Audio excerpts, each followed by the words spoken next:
Well, hi everyone, welcome back to the Music Chap channel. Here we are today to talk to you about an Irish band. You might not know them, or you might.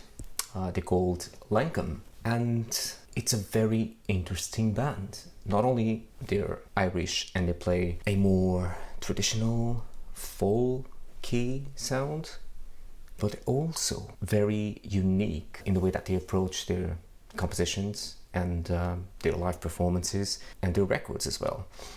So it's a very interesting one. They have released this new album very recently. It's the band's fourth album and it's called False Lankum. So this band goes back to the year 2000. So they were formed years and years ago, but at the time they were called something else. They were called Lynched. So halfway through they decided to change the name of the band, which I think was a good decision. So this band is made of two brothers, Ian and Dara Lynch, thus the initial name, Cormac McDiarmid and Raddy Pete, who's the singer.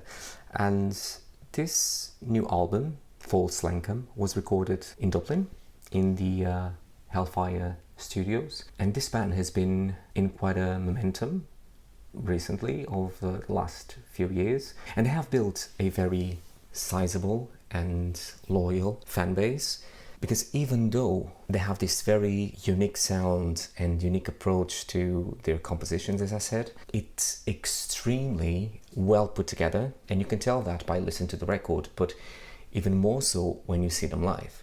So of course I would encourage you to listen to this new album, particularly this new one, to go on and see any of their live performances, and if you are lucky enough to actually see them live. They are really very competent musicians, and they know exactly what they're putting together, what they want to deliver, and they do deliver. Of course, as I said, this is a very specific sound, this is a very specific genre, even though when people quote them as traditional folk Irish music, they kinda not accept it in full, because even though of course they use traditional instruments, they kinda say that they do their own thing. They do what they enjoy doing as musicians. Their creativity is just what really drives their music and their records consequently.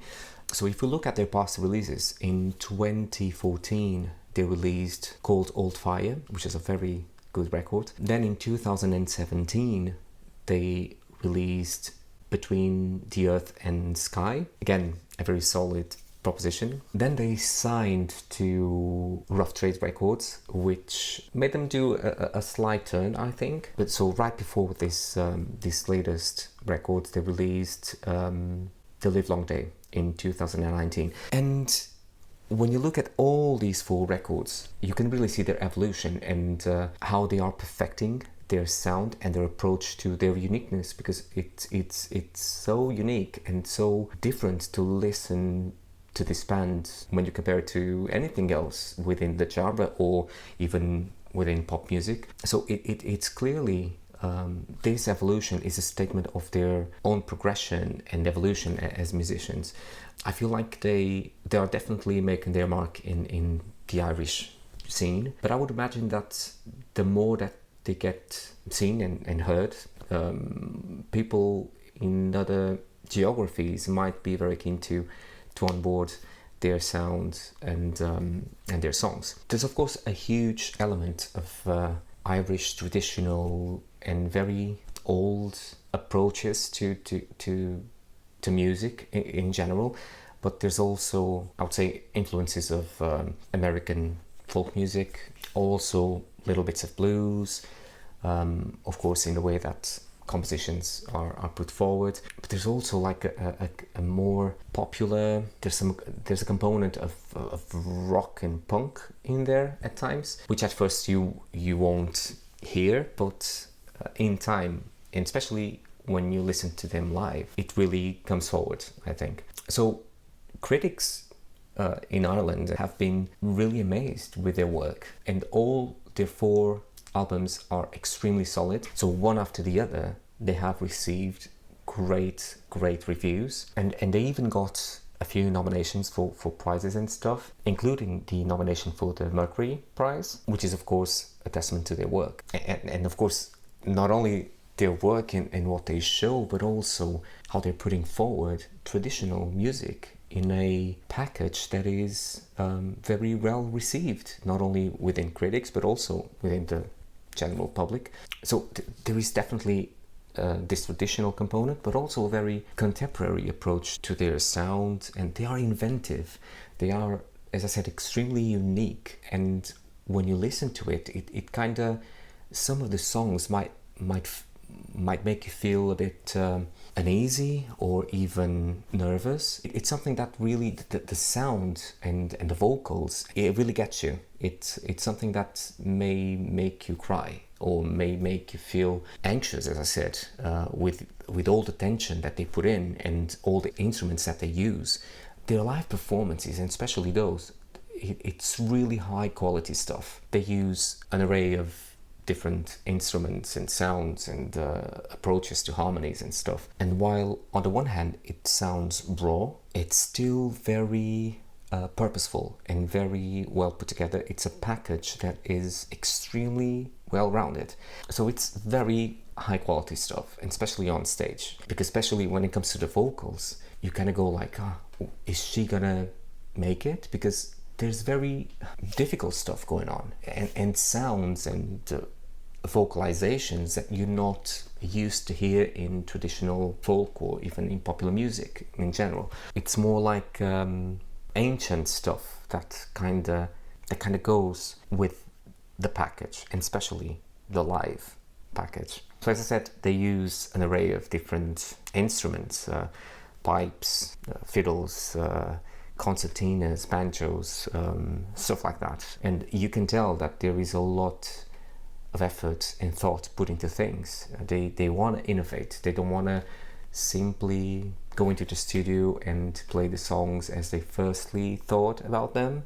They work on them really hard just to make them come across as a piece of art, like something that will remain. I feel like that's really the purpose of them as a band. Then, as I mentioned earlier, it may be a bit difficult to listen to their songs at times, because it kind of vibrates. It kind of makes you feel what they are feeling as musicians. So Lankum, they kind of explore feelings of loss, of longing, but they also dive into areas of like political and social stuff in their songs. It's like they are transposing really old sounds and approaches to cadences and harmonies and stuff to a more contemporary situation, where all those themes that are basically the crux of humans are always present. And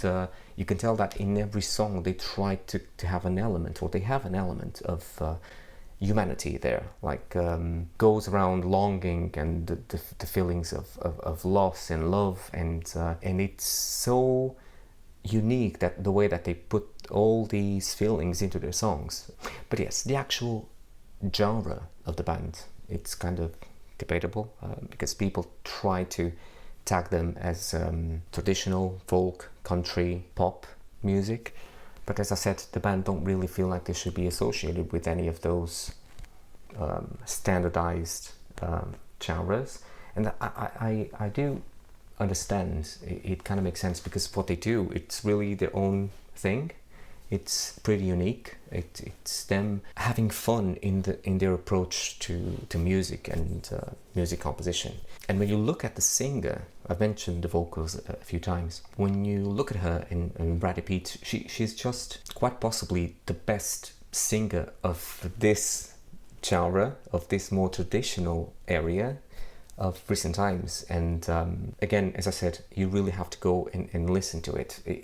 It may sound different and strange if you're not into this type of music, but you will see what I mean. The melodies are just so unique, and it's possibly, along with the instruments, what really makes their music so distinct and so unique. It's the melodies. You might not remember of hearing anything like that in terms of the progressions that they use, how the lead singer actually sings the lines. It's just the melodies are very unique. So I feel like this False Lankum album really is a great achievement. It's something that not only the band needs to be proud of, but us as the audience need to be like, this is like a proper piece of work. There is so much in it, not only when it comes to the actual uniqueness of the band, but also in terms of themes. There's love, there's friendship, there's life and death, there's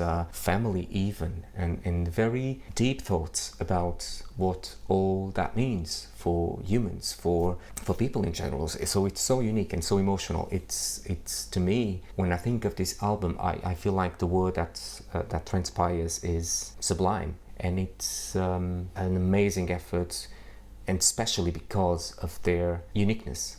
You will not find any other band, any other record, I don't think, with this level of uniqueness and quality. So when it comes to my favorite tracks in the album, I would have to say Newcastle, Go Dig My Grave, which is a difficult one to listen to, I think, because it's so profound, but it's a great song. And the third would be The Turn, a very good song as well. I don't feel like I have that many less favorite songs in this record. Possibly just the one, which is called On a Monday Morning. Might not be up there when compared to the others, but as I said, all songs are really good, and it's an incredible achievement in terms of composition and performance. So my score for this particular album would be an 8 out of 10. I guess that for people who might be already into this band and their work and what they do, this will be an amazing album to keep, as it is definitely a testament to their amazing work, and it's probably their best yet, I think, when it comes to the full package of an album. So for those that have never heard of the band, it might be more difficult to get into it, but in time you will. And especially if you go and search for more stuff of the band, and especially live stuff, I guess that you will understand what I mean when I say that they are brilliant musicians with lots of great ideas, and they are not afraid of putting those ideas out there, which is very brave, I think. But as I said, they really do their own thing in their very unique way, and it's just great to see that we have musicians that are so gifted and feel the liberty to actually put their stuff out there without being afraid of being tagged with whatever genre or other bands or other stuff. So my advice would be to go and listen to this record carefully. They're really good songs. The ones that I mentioned, to me, are really top-notch, and you should go away and listen to them. But you have to assume that this is a niche, and it would be mostly folk, while it isn't. But yes, you have to keep an open mind, and I'm pretty sure that if you listen to their work, you will go back and listen to more stuff of the band, and even go see them live, because they are really, really good. So yes, all in all, because of their quality, because of the quality of their songs, because of the way that they approach music in general, and the way that their compositions are so good and brilliantly performed, this is unmissable to me. So check it out, and just share your comments, just to understand how well received this band and this record in particular is. So thanks a lot, everyone, and I'll see you next time. Cheers, bye.